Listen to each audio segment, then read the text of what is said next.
আসসালামু আলাইকুম রহমতুল্লাহি ওবরাকাতু। স্বাগতম সকলকে মনন মঞ্চের একাডেমির পক্ষ থেকে। তো আজকে আমরা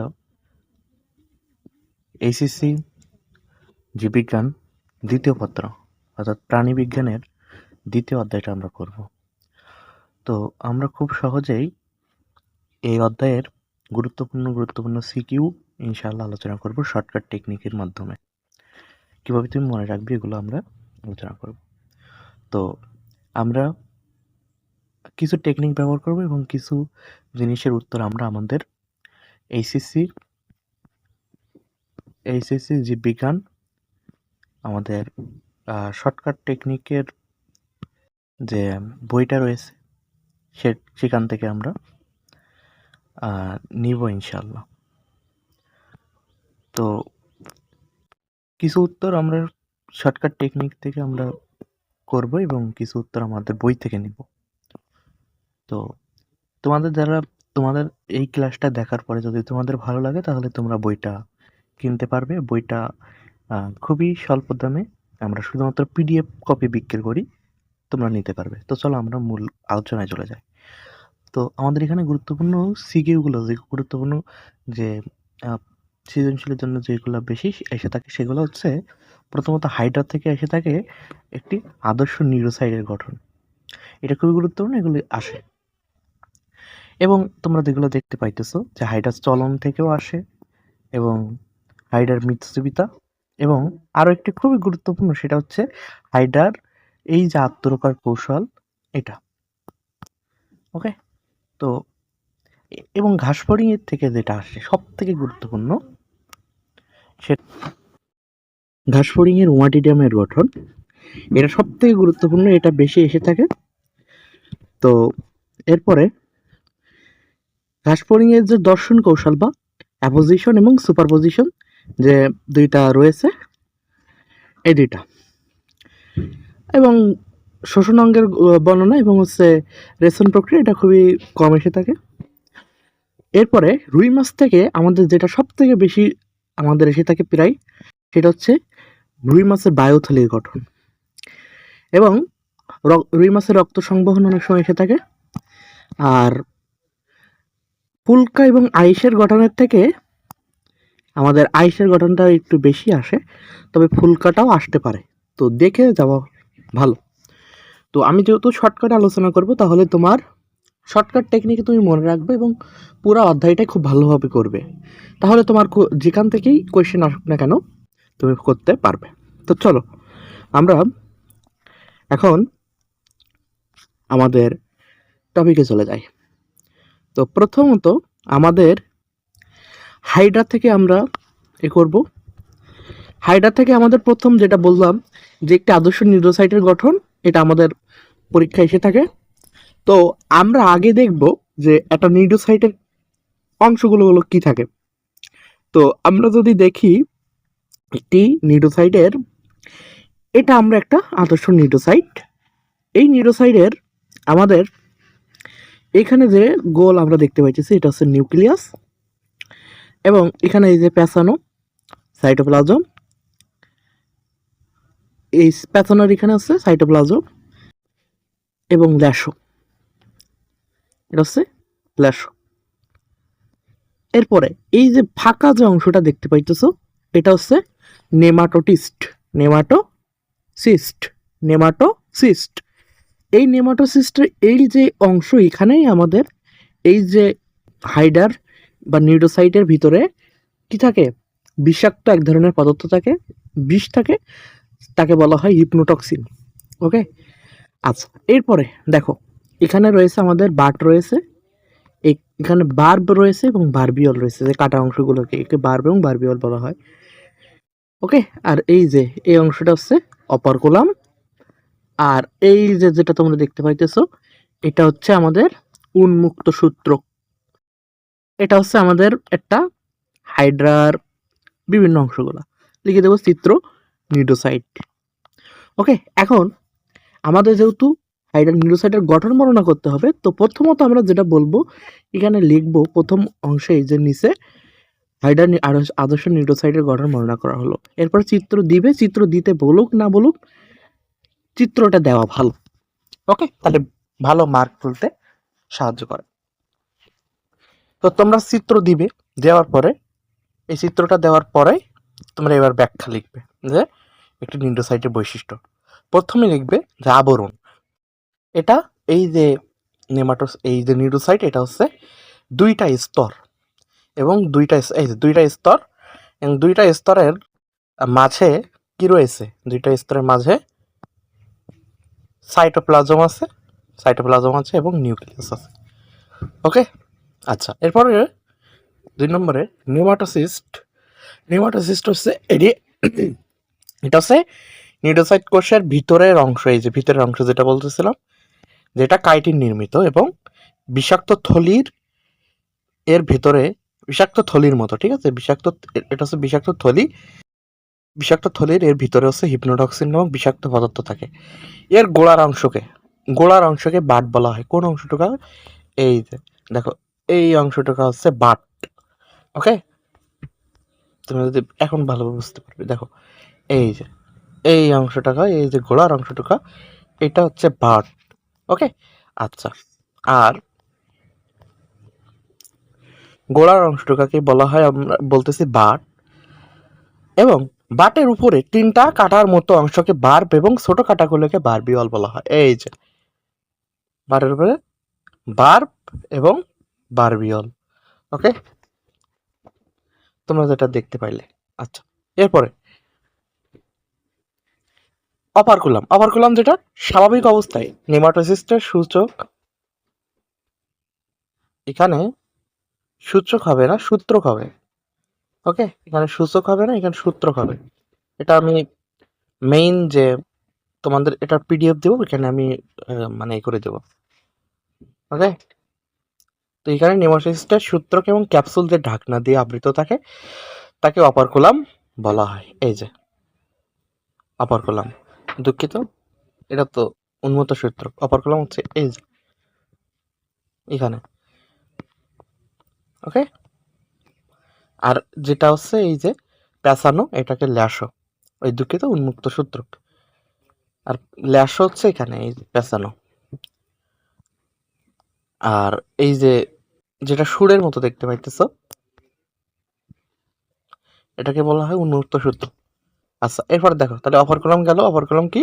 স্বাভাবিক অবস্থায় নেমাটোসিস্টের সূত্রক এবং ক্যাপসুল যে ডাটা দিয়ে আবৃত থাকে তাকে অপারকুলাম বলা হয়। এবারে নিউরোসাইট কোষের মুক্ত প্রান্তে শক্ত, দৃঢ়, সংবেদনশীল কাঁটাটি হচ্ছে নিউরোসিল। এবং এটি হচ্ছে শিকারে যদি সংস্পর্শে আসে তাহলে এটা ট্রিগারের মতো কাজ করে। কোনটা? নিউরোসিল। ওকে, এটা কি করে? ট্রিগার, বন্দুকের ট্রিগারের মতো কাজ করে এবং মানে হচ্ছে শিকার ধরে আর কি। ওকে, এই যে বন্দুকের ট্রিগারের মতো কাজ করে। এবং 5 নম্বর হচ্ছে আমাদের বন্দুকের ট্রিগারের মতো কাজ করে। আর পেশিসূত্র ল্যাশ হচ্ছে সাইটোপ্লাজমের ও প্রাচীরে পেশিতন্ত্র এবং পেঁচানোর সূত্রটা হচ্ছে ল্যাশ, যেটা আমরা দেখিয়েছি চিত্রে আর কি, দেখাইছি না? এই যে ল্যাশ। ওকে, ওকে, আচ্ছা, এটা ছিল আমাদের হাইডার নিউরোসাইটের গঠন এবং এটা এসে থাকে।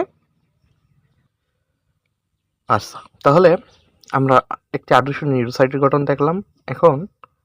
আমরা এখন আমরা দেখো হাইডার চলন সম্পর্কে জানবো। হাইডার চলন 2 ভাবে আছে। একটা হচ্ছে হাইডার লুপিং বা হামাগুড়ির চলন, আর আরেকটা হচ্ছে সামারসল্টিং বা ডিগবাজি চলন। ওকে, ডিগবাজি চলনটা হচ্ছে দ্রুততম, আর এই যে লুপিং, এটা হচ্ছে ধীরগতির চলন। এই দুইটা আমরা খুব সুন্দরভাবে আমাদের এই বইয়ে আমরা খুব সুন্দর এই যে উত্তরগুলো দিয়েছি। তো আমার বই থেকে এখানে উত্তরগুলো নিয়ে এসেছি। তো যদি তোমরা চাও তাহলে এই বইটা, সম্পূর্ণ বই, পুরা প্রাণী বিজ্ঞানের প্রত্যেকটা অধ্যায়ের এরকম সুন্দর সুন্দর উত্তর সম্বলিত বই তোমরা নিতে পারো মাত্র 180 টাকা। মাত্র 180 টাকা তোমরা পিডিএফ কপি পাবে। আর 180 টাকা তো সবার কাছে নেওয়া হয় না, তো এটাকে আমরা ডিসকাউন্ট দিয়ে আমরা এখন দিতে পারি, সবসময় তো 100 নেই না, তোমরা 120 টাকা দিলেই এখন দেওয়া হবে। ওকে, আমরা অনেক আগে আমরা প্রথমে 180 টাকা বেচছি, এখন 120 টাকা দিলেও দিয়ে দেব। তো চলো আমরা এখন হাইডার লুপিং, সামারসল্টিং এবং হাইডার মিথ্যাচারিতা এটা তোমরা পড়ে নেবে পরে। আমি এখন হাইডার লুপিং এবং সামারসল্টিং নিয়ে খুব সহজে তোমাদের বোঝানোর চেষ্টা করব। এটা হচ্ছে তোমার শর্টকাট মনে রাখার টেকনিক। এই হাইডার চলন আমি এখন যেটা দেখাচ্ছি, এই যে এগুলো হচ্ছে শর্টকাটে মনে রাখার টেকনিক, এবং সম্পূর্ণ খুব ভালো উত্তর হচ্ছে আমরা এখানে দিয়ে দিয়েছি। এই যে আমার বইয়ে খুব ভালোভাবে দেওয়া আছে উত্তর। আমি তো যেহেতু শর্টকাটে তোমাদের বোঝানোর জন্য আমি ক্লাসে এগুলো আনছি আর কি, মেইন বইয়ে এগুলো নাই। আচ্ছা তো চলো, প্রথমত হাইডার লুপিংটা হচ্ছে আমাদের হামাগুড়ি দিয়ে চলা, এবং এটা ধনুকের মতো বাঁকিয়ে লুপ তৈরি করে এবং সামনের দিকে এগিয়ে যায়। সাধারণত এটা হচ্ছে কি সাধারণ গতির চলন বা ধীর গতির চলন হাইডার ক্ষেত্রে। প্রক্রিয়া, প্রথমে কি করে হাইডার? প্রথমে তার সুর দিয়ে সামনে কোনো একটা বস্তুকে আঁকড়ে ধরবে, বুঝতেছ? এরপরে তার পদতল বা পা আলগা করবে এবং শরীরকে সামনের দিকে টানে। এরপরে পদতল আটকে দেয়, কোনো একটা জিনিস আটকে দিবে। এরপর একের পর এক ধনুকের মতো বাঁকিয়ে এই যে লুপ তৈরি করে, কি হয় সামনের দিকে এগিয়ে যায়। এটা আমাদের চিত্রেও কিন্তু দেওয়া রয়েছে, তোমরা বুঝতে পারবে আর কি। তাহলে আমরা কৌশল কি, মনে রাখার কৌশল কি? এটা এই যে জিনিসটা আমরা কিভাবে মনে রাখবো? প্রথমত সুর ধরে মানে কি, সুর দিয়ে কোনো একটা বস্তুকে ধরে, এরপরে পদতল ছাড়ে বা আলগা করে, সামনে টানে, পা বসায় বা আটকায় কোনো একটা জিনিসে, এবং সামনের দিকে এগিয়ে যায়। এভাবে একের পর এক লুপ তৈরি করে হাইড্রা কি করে, হাইড্রা তার হচ্ছে এই লুপ তৈরি করার মাধ্যমে হাইড্রা চলে বা তার চলন প্রক্রিয়া সম্পন্ন করে। আর এই যে বাঁকিয়ে ধনুকের মতো বাঁকিয়ে লুপ তৈরি করে যে প্রক্রিয়া, এটাকে আমরা বলছি লুপিং প্রক্রিয়া বা সাধারণ গতির চলন বা হামাগুড়ি চলন। ওকে, তাহলে এটা গেল হচ্ছে হাইড্রার কি লুপিং প্রক্রিয়া, মানে লুপিং যে চলনটা বা হামাগুড়ির চলনটা। এরপরে হাইড্রার সামারসল্টিং বা ডিগবাজি চলন বা দ্রুততম চলন। তাহলে লুপিং হচ্ছে ধীরগতির চলন এবং সেটা হচ্ছে কি হামাগুড়ি চলন, আর সামারসল্টিং হচ্ছে ডিগবাজি চলন এবং দ্রুততম চলন। এক্ষেত্রে সে কি করে, শরীর উল্টে ডিগবাজি খেয়ে সামনে এগিয়ে যায় দ্রুত কোথাও যেতে। এই প্রক্রিয়া হাইড্রা প্রয়োগ করে। প্রক্রিয়াটা কি? প্রক্রিয়াটা হচ্ছে হাইড্রা প্রথমে সুর দিয়ে মাটিতে ভর দিয়ে তারপর পদতল ছেড়ে শরীরকে উল্টে সামনে নিয়ে যায় এবং পদতল দিয়ে নতুন স্থানে লেগে যায়। এরপর সুর দিয়ে সোজা হয়ে দাঁড়ায়, এভাবে ডিগবাজির মতো চলাচল করে। জিনিসটা কি আমরা চিত্রের মাধ্যমে একটু দেখব। চলো আমরা চিত্রের মাধ্যমে দেখি। এই যে প্রথমে কি করে, সে মাটিতে ভর দিয়ে সে কি করে, মাটিতে ভর দিছে। এই যে প্রথমত সে মাটিতে ভর দেয়, প্রথমে সে মাটিতে ভর দিয়ে কি করে, এই যে ভর দিয়ে পদতল ছেড়ে দিয়ে এবার এই যে উল্টে গেছে। ওকে, প্রথমত সে ভর দিয়ে পদতল ছাড়বে, ভর দিয়ে পদতল ছেড়ে উল্টে যাবে। এই যে উল্টে গেছে। ওকে, উল্টে গিয়ে এরপর কি করবে, উল্টে যায় এবং পাটা বসায় দেয়। ওকে, পাটা বসায় দেয়, এরপর আবার সোজা হয়ে দাঁড়ায়। এইভাবে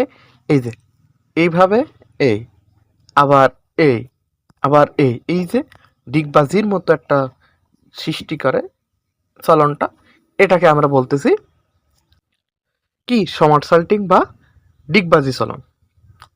ওকে, তাহলে এটা হচ্ছে আমাদের হাইডার ডিগবাজি চলন। আর এটা হচ্ছে দ্রুততম কোথাও যেতে বা হাইডাকে কোনো কিছু যদি আক্রমণ করতে চায়, তাহলে হাইডা তার আত্মরক্ষার জন্য এই এই যে তোমার ওই যে সামারসল্টিং প্রক্রিয়াটা সে অনুসরণ করে, দ্রুততম যদি পালাই যেতে চায়। ওকে, এটা ছিল হাইডার আমাদের লুপিং প্রক্রিয়া, মানে লুপিং এবং সামারসল্টিং। এই দুইটা আছে মনে রাখার, সহজে মনে রাখার তথ্যগুলোই আমরা এখানে উপস্থাপন করলাম। তোমরা যদি সৃজনশীলের উত্তরের জন্য তোমাদের এই যে দুইটা আমি খুব ভালোভাবে দিয়ে দিলাম উত্তর আমাদের বই থেকে, খুব ভালোভাবে তোমরা করতে পারবে। তো তোমরা এই ক্লাসের মাধ্যমে তোমরা কিন্তু বইয়ের ডেমোটা দেখতে পাইতেছো। ইনশাল্লাহ তোমাদের যদি বইটা ভালো লেগে থাকে, উত্তরগুলো ভালো লেগে থাকে, তাহলে তোমরা বইটা অর্ডার করতে পারবে। পিডিএফ কপি দেওয়া হবে। পিডিএফ কপির মূল্য মাত্র এখন পিডিএফ কপির মূল্য মাত্র 120 টাকা দিয়ে আমরা দিয়ে দেব। ওকে, আচ্ছা, তাহলে আমরা যেটা বলতেছিলাম, তোমরা এই হাইডার লুপিং প্রক্রিয়া এবং হাইডার সামারসল্টিং প্রক্রিয়া এখানে খুব ভালোভাবে বর্ণনা করা আছে, তোমরা এটা পড়ে নিতে পারবে। ওকে, তাহলে আশা করি তোমরা হাইডার লুপিং এবং সামারসল্টিং বুঝতে পারছো। এরপরে দেখো হাইডার মিথ্যাজবিতা, এটা তোমরা পড়ে নিবা, একদমই সহজ ব্যাপার, মুখস্থ করে ফেলবে, এটা বোঝানোর কিছু নাই। তো চলো এখন হাইডার আত্মরক্ষার কৌশল এবং শিকার ধরার কৌশল আমরা একটুখানি দেখি। তো হাইডার শিকার ধরার কৌশল, হাইডার কি করে, পানিতে ভাসমান ছোট প্রাণী শিকার করে এবং এর সুরে থাকা নিউরোসাইট কোষ থেকে নিউরোসিল উদ্দীপিত হয় এবং অপারকুলাম খুলে যায় এবং নেমাটোসিস্ট বের হয়ে শিকারের দেহে হিপনোটক্সিন নামক বিষাক্ত পদার্থ প্রবেশ করিয়ে দেয় এবং শিকারের দেহকে অবশ করে মুখগহ্বরে পাঠায় এবং পরিপাক শুরু হয়। তাহলে বুঝতে পারতেছো হাইডার শিকার ধরার কৌশল। আমরা যে ইয়েটা দেখছিলাম না, এই যে আমাদের নিউরোসাইট কোষে প্রথমত কি হয়, এই নেমাটোসিস্ট যখন শিকারের হচ্ছে তোমার ওই সংস্পর্শে আসে, তখন নেমাটোসিস্ট উদ্দীপিত হয় এবং এটা বন্দুকের ট্রিগারের মতো কাজ করে। এরপর কি হয়, এই যে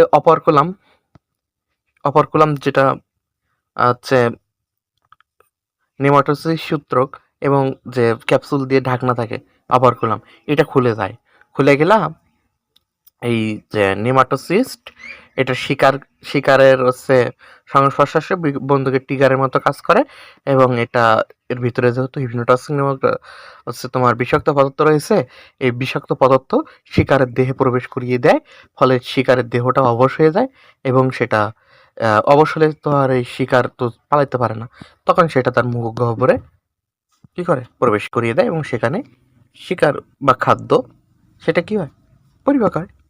খুবই মানে সহজ জিনিস। তাহলে এটা হলো আমাদের হাইডার শিকার ধরার কৌশল।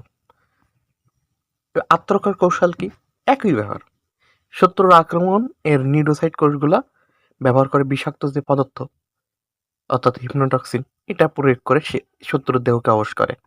এছাড়াও ভিতরে আঠালো পদার্থ থাকে এবং সেটা হচ্ছে শত্রুর মানে ওই শরীরে সে প্রয়োগ করে দেয়, ফলে শত্রু আঠালো যেহেতু বস্তু সেহেতু শত্রু চলতে পারে না, তার চলনে বাধার সৃষ্টি হয়, ফলে শত্রুর যে স্বাভাবিক যে চলনটা বাধাগ্রস্ত হলে সেটা চলতে পারে না।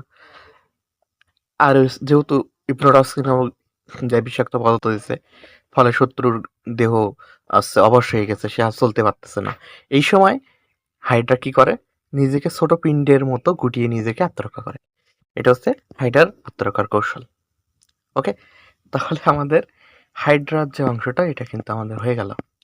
তো তোমরা হাইডার নিউরোসাইটের গঠন, হাইডার লুপিং এবং সামারসল্টিং, হাইডার মিথ্যাজবিতা, আত্মরক্ষার কৌশল এবং শিকার ধরার কৌশল তোমরা পড়ে নিবে খুব ভালোভাবে, এখান থেকে হয়ে যাবে। আর যদি তোমরা বইটা পেতে চাও সম্পূর্ণ প্রাণী বিজ্ঞানের, তাহলে তোমরা আমাদের হোয়াটসঅ্যাপে মেসেজ দিতে পারো। হোয়াটসঅ্যাপ নম্বরটা আমি দিয়ে রাখলাম স্ক্রিনে, তাহলে তোমাদের দেওয়া হবে পিডিএফ কপি মাত্র 120 টাকা, বিকাশ কিংবা নগদে উক্ত নম্বরে দিয়ে মেসেজ পাঠালেই তোমার এই পিডিএফ কপি দেওয়া হবে।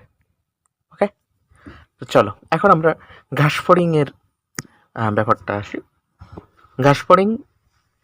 প্রথমত ঘাস ফড়িং থেকে যেটা গুরুত্বপূর্ণ সেটা হচ্ছে ঘাস ফড়িংয়ের ওমাটিডিয়ামের গঠন। ঘাসফড়িংয়ের ওমাটিডিয়ামের গঠন।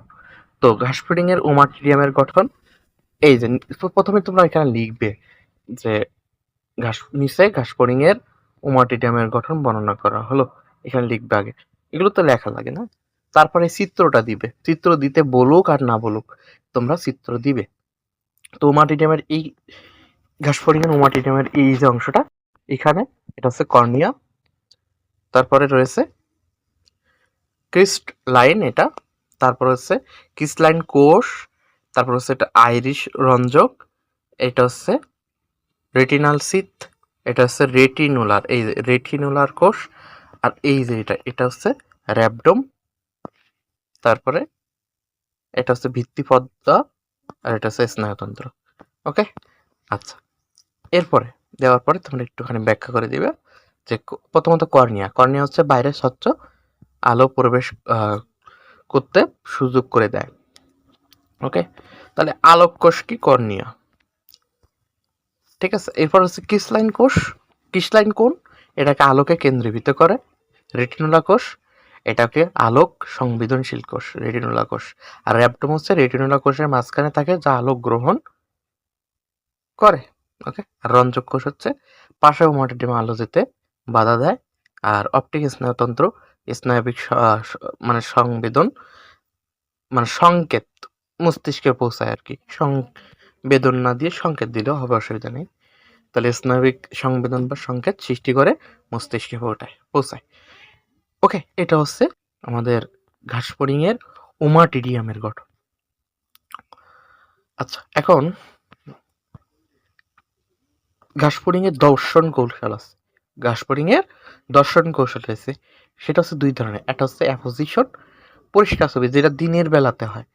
দর্শন কৌশল মানে ঘাসফড়িং দেখে কেমনে আর কি। আরেকটা হচ্ছে সুপার পজিশন, উজ্জ্বল কিন্তু ঝাপসা ছবি, এটা সাধারণত রাতের বেলাতে হয়। তাহলে অ্যাপোজিশনের ক্ষেত্রে কি হয়? এটা উজ্জ্বল আলোতে হয়। রঞ্জক কোষ আলোক পাশের ওমাটিডিয়ামে যেতে বাধা দেয়। প্রতিটি ওমাটিডিয়াম বস্তুর একটি অংশ দেখে, সব মিলিয়ে একটি পরিষ্কার এবং মোজাইক চিত্র গঠন করে। এইটা হচ্ছে আমাদের অ্যাপোজিশন। আর সুপার পজিশন কি? উজ্জ্বল কিন্তু ঝাপসা ছবি, এটা অল্প আলোতে বা মেইনলি রাতে হয়ে থাকে। ওকে, আচ্ছা, এরপরে দেখো রাতে হয়ে থাকে যে সুপার পজিশন আরও কি কি রয়েছে, যে রঞ্জক কোষ সরে যায়, ফলে পাশের ওমাটিডিয়ামে প্রবেশ করতে পারে। অনেক ওমাটিডিয়ামের আলো একত্রিত হয়, ফলে উজ্জ্বল কিন্তু তুলনামূলক ঝাপসা ছবি তৈরি হয়। এটা হচ্ছে আমাদের ঘাসফড়িংয়ের দর্শন কৌশল বা আমাদের অ্যাপোজিশন এবং সুপারপজিশন, দুই ধরনের দর্শন কৌশল আর কি। আচ্ছা, এখন আমরা আসবো রুই মাছের। রুই মাছের আমাদের প্রশ্ন এসে থাকে যে রুই মাছের হৃৎপিণ্ডের গঠন কিংবা হৃৎপিণ্ডের রক্ত সংবহন, আমরা দুইটাকে একটা প্রশ্নের মাধ্যমে করতে পারবো। আমাদের যদি হৃৎপিণ্ডের গঠন আসে প্রশ্নে, তোমরা তাও এই একই উত্তর দেবে। যদি হৃৎপিণ্ডের রক্ত সংবহন আসে তবে একই উত্তর দিবে। ওকে, তাহলে কি করবে? প্রথমে লিখবে যে রুই মাছের হৃৎপিণ্ড এস আকৃতির এবং 4টি ধারাবাহিক অংশ নিয়ে গঠিত। তারপর চিত্র দিবে, চিত্র দিতে বলুক আর না বলুক, চিত্র অবশ্যই দিবে। ওকে, তো এই যে চিত্রে রুই মাছের হৃৎপিণ্ডের ক্ষেত্রে এই অংশটা হচ্ছে বালবাস আর্টারিওসাস, আর এখানে হচ্ছে কভাটিকা থেকে, এটা হচ্ছে অ্যাট্রিয়াম বা কি অলিন্দ, আর এখানে রয়েছে ভেন্ট্রিকল নিলয়। ওকে, আর এটা হচ্ছে সাইনাস ভেনোসাস। ওকে, আচ্ছা, এটা সম্পূর্ণ মিলে আছে রুই মাছের হৃৎপিণ্ড। ওকে, তো আমরা তো দেখলাম যে রুই মাছের বিভিন্ন হৃৎপিণ্ডের বিভিন্ন অংশ। এখন আমরা জানবো যে এই অংশগুলোর ব্যাখ্যা বা এবং কি কি ঘটে। প্রথমত আমাদের এই যে সাইনাস ভেনোসাস, আমরা ব্যাখ্যাটা করবো উল্টো দিক থেকে। ওকে, তো সাইনাস ভেনোসাস দেহ থেকে আসা অশুদ্ধ রক্ত প্রথমে এই সাইনাস ভেনোসাসে জমা হয়। ওকে, এরপর কি হয়? এই যে অলিন্দ কোনটা? অ্যাট্রিয়াম। ওকে, আর কি হয়? এই এই সাইনাস ভেনোসাস থেকে এই অলিন্দ কি করে? রক্ত গ্রহণ করে। ওকে, গ্রহণ করার পরে নিলয় যেটা অর্থাৎ ভেন্ট্রিকল যেটা, ভেন্ট্রিকল কি করে, এই অলিন্দ থেকে অর্থাৎ অ্যাট্রিয়াম থেকে ভেন্ট্রিকলে রক্ত নিয়ে শক্তিশালী একটা সংকোচন তৈরি করে এবং সামনে পাঠিয়ে দেয়। ওকে, এটা হচ্ছে। এরপরে বালবাস আর্টেরিওসাস, এই যে বালবাস আর্টেরিওসাস, এটা যে ভেন্ট্রিকল বা নিলয় থেকে যে রক্ত গ্রহণ করে, কি করে এই বালবাস আর্টেরিওসাস নিলয় থেকে রক্ত গ্রহণ করে ফুলকায় পাঠাই দেয় এবং এভাবে হৃৎপিণ্ডের রুই মাছের হৃৎপিণ্ডে রক্ত সঞ্চালন পদ্ধতি ঘটে থাকে। ওকে, এটা হচ্ছে রুই মাছের হৃৎপিণ্ডের গঠন এবং রক্ত সংবহন। যদি রুই মাছের রক্ত গঠন আসে কিংবা রক্ত সংবহন আছে, যেভাবে যেটাই আসুক না কেন তোমরা এই উত্তর দিলেই হবে। ওকে, আচ্ছা, এটা গেল রুই মাছের তোমার যে হৃৎপিণ্ডের গঠন এবং রক্ত সংবহন। এরপরে দেখো রুই মাছের পটকা বা বায়ুথলির গঠন, যেটা বলতেছিলাম খুবই গুরুত্বপূর্ণ, এটা কিন্তু পরীক্ষায় এসে থাকে। তো আমরা একটুখানি দেখি রুই মাছের যে বায়ুথলি, এটা হচ্ছে আমি একটুখানি পেনটা নিয়ে নিই। আচ্ছা, এই অংশটা হচ্ছে সম্মুখ প্রকোষ্ঠ, এটা হচ্ছে পশ্চাৎ প্রকোষ্ঠ, এখানে রেটি মিরাবিলি, এবং এটা হচ্ছে নিউম্যাটিক নালী, এটা হচ্ছে অন্য নালী দিয়া বলবো এটা চিত্র রুই মাছের বায়ুথলি গঠন। তোমার চিত্র আঁকতে বলুক না বলুক, তোমরা চিত্র এঁকে দিবে, তাহলে ফুল মার্ক পাবে। ওকে, আচ্ছা, তাহলে আমরা এবার লিখবো যে রুই মাছের বায়ুথলি বা পটকা এর গঠন নিচে দেওয়া হলো। তাহলে রুই মাছের পটকা বা বায়ুথলির গঠন প্রথমত অবস্থান এবং আকৃতি। এটি মাছের দেহ গহ্বরে মেরুদণ্ডের নিচে এবং খাদ্যনলের উপরে অবস্থিত পাতলা প্রাচীর বিশেষ সাদা চকচকে থলি। আমরা যেটা থলির মতো পাই না মাছের পেটের ভিতরে, অনেক সময় আমরা ছোটবেলায় খেলা করছি বা ছোট ছেলে মেয়েরা এটা নিয়ে খেলা করে আর কি। ঠিক আছে, থলির মতো, বায়ুর থলির মতো পাওয়া যায় না, দেখুন সাদা মাছের পেটের ভিতরে মাছ কাটলে, সেটাই হচ্ছে এটা। তাই পটকা বা বায়ুথলি। তাহলে এটি দেখতে অনেকটা লম্বাটে বেলুনের মতো আর কি। এই যে আমরা যেটা বলতেছি বেলুনের মতো, আমরা ছোটবেলায় কিন্তু খেলা করছি, তোমরা করছো, এটা নিয়ে খেলা করে ছোট ছেলে মেয়েরা। আচ্ছা, যাই হোক, এবার প্রকোষ্ঠ হচ্ছে কি পটকাটি সাধারণত দুইটা প্রকোষ্ঠে বিভক্ত। সামনের প্রকোষ্ঠ আকারে ছোট এবং পেছনের প্রকোষ্ঠটি আকারে বড় হয়। প্রাচীর দুই স্তর বিশিষ্ট, বাইরের স্তরকে বলা হয় টিউনাকা এক্সটার্না এবং ভিতরের স্তরকে বলা হয় টিউনাকা ইন্টারনা। ওকে, তো নিউম্যাটিক নালী, দুই প্রকোষ্ঠের মাঝখানের অংশ থেকে একটি সরু নালী বেরিয়ে খাদ্য নালীর সঙ্গে যুক্ত থাকে, একে বলা হয় নিউম্যাটিক নালী। এই যে এটা। ওকে, তারপরে এটি পটকায় বাতাসের পরিমাণ নিয়ন্ত্রণ করে। ঠিক আছে, এর পটকায় কি করে, বাতাসের নিয়ন্ত্রণ করে নিউম্যাটিক নালী। তারপর হচ্ছে রেটিয়া মিরাবিলি, এই যে এই অংশটা, ওরে দুঃখিত। হুম, এই যে রেটি মিরাবিলি, এটা কি করে, এটা হচ্ছে পটকার ভেতরের দেয়ালের অসংখ্য রক্তচালিকা সমৃদ্ধ একটি বিশেষ অঙ্গ থাকে, যাকে রেটিয়া মিরাবিলি বলা হয়। এখান থেকে বিভিন্ন গ্যাস যেমন অক্সিজেন, নাইট্রোজেন, কার্বন ডাইঅক্সাইড এগুলো উৎপন্ন হয়ে পটকা পূর্ণ করে। ওকে, এটা ছিল আমাদের রুই মাছের বায়ুথলি বা পটকার গঠন। যদি আসে পরীক্ষায় খুব ভালোভাবে দিয়ে দেবে, প্রথমত লিখবে যে রুই মাছের পটকা বা বায়ুথলির গঠন নিচে দেওয়া হলে এরপর চিত্র দিবে, তারপরে এই ব্যাখ্যাটা দিয়ে দিবে। ওকে, আচ্ছা আচ্ছা আচ্ছা, এরপরে আমাদের প্রশ্ন হচ্ছে রুই মাছের আমাদের ফুলকার গঠন। একদমই সহজ কথা হলো যে এখানে ফুলকা সূত্রক থাকে, ফুলকা ল্যামেলি এই অংশটাকে, এই যে এই অংশটা হচ্ছে আন্তঃফুলকা ব্যবধায়ক, এই যে গোল অংশ এটা হচ্ছে বহিবার বহিবাহী রক্তবাহিকা, এই যে কালো যে অংশটা দেখতে পাইতেছো গোল, এটা হচ্ছে অন্তঃবার্হী রক্তবাহিকা। আর একটা রয়েছে এই যে ফাঁকা এই যে অংশটা দেখতে পাইতেছো, এটাকে বলতেছি যে ফুলকা আর্টস, এবং এই যে সুরের মতো অংশ হচ্ছে ফুলকা রেকার বলা হয়। তো এখানে আমরা সবগুলো গঠন এবার বর্ণনা করে দেব। ঠিক আছে, খুব একদমই সহজ, এখানে বাংলা জিনিস এখানে বোঝানোর তেমন কিছু নেই, এটা খুবই ভালোভাবে তোমরা পড়ে নিবা। পিডিএফ কপি আমাদের এই যে ক্লাসের পিডিএফ কপি, এটা আমরা আমাদের টেলিগ্রাম চ্যানেলে দিয়ে দেবো, টেলিগ্রাম চ্যানেলের লিঙ্ক কমেন্ট বক্সে রয়েছে। ওকে, আচ্ছা, ফুলকার গঠন গেল। আচ্ছা, এরপরে রুই মাছের আইসের গঠন খুবই গুরুত্বপূর্ণ, খুবই গুরুত্বপূর্ণ। রুই মাছের আইসের গঠন, রুই মাছের আইসের গঠন, এটাও তেমন কিছুই বোঝানোর কিছুই নাই। ওকে, আমরা এটা বলতে, এটা হচ্ছে পার্শ্ব ক্ষেত্র। আচ্ছা, এটা হচ্ছে পার্শ্ব ক্ষেত্র, এটা হচ্ছে অগ্রক্ষেত্র, এই যে অংশটা হচ্ছে রেডিয়াই, আর এটা হচ্ছে রেডি, এটা হচ্ছে রেডি, এটা হচ্ছে অ্যানুলাস 3, অ্যানুলাস 2, অ্যানুলাস 1, আর এই অংশটা হচ্ছে ফোকাস, এটা হচ্ছে সার্কুলি, এটা হচ্ছে পশ্চাৎ ক্ষেত্র। ওকে, আর উন্মুক্ত অংশ আর এটা হচ্ছে প্রথিত অংশ। এগুলো তেমন কিছুই না, এগুলো তোমরা চিত্রটা এঁকে দিবা, খুব ভালোভাবে একটু দেখে নেবা, এরপরে এই জিনিসটা একটু পড়ে নিবা, একদমই সহজ, এগুলো বোঝানোর তেমন কিছুই নাই। ওকে, এরপরে একটা জিনিস বলতেছিলাম, ঘাসফড়িং এর একটা অংশ আমরা বাদ পড়ে গেছে, সেটা হচ্ছে রেশন প্রক্রিয়া। এটাও খুবই সহজ বিষয়, এই রেশন প্রক্রিয়া তোমরা পড়ে নিবা, বোঝানোর কেমন কিছুই নাই। ওকে, তো যে জিনিস বোঝানোর দরকার না সেটা নিয়ে সময় নষ্ট করে লাভ আছে নাই তো, তাই না? আচ্ছা, তো এটা ছিল আমাদের পুরা দ্বিতীয় অধ্যায়ের গুরুত্বপূর্ণ যত সৃজনশীল রয়েছে সবগুলোই।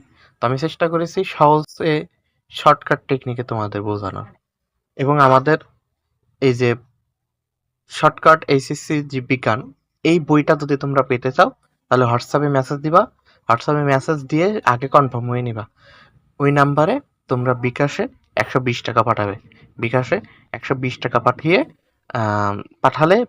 তুমি যে নাম্বার থেকে তুমি টাকা পাঠিয়েছো সেই নাম্বারটা বললে আমি তোমার সাথে সাথে আমি কনফার্ম হয়ে তোমাকে আমি পিডিএফ কপিটা দিয়ে দেব। তো সকলে ভালো থাকবে, এবং আমাদের পিডিএফ কপিটা পেতে আমাদের টেলিগ্রাম চ্যানেলে তোমরা ভিজিট করতে পারো, এবং সেখান থেকে পিডিএফ কপিটা ডাউনলোড করে নিতে পারো। তো সকলের জন্য রইল শুভকামনা। আসসালামু আলাইকুম ওয়া রাহমাতুল্লাহ।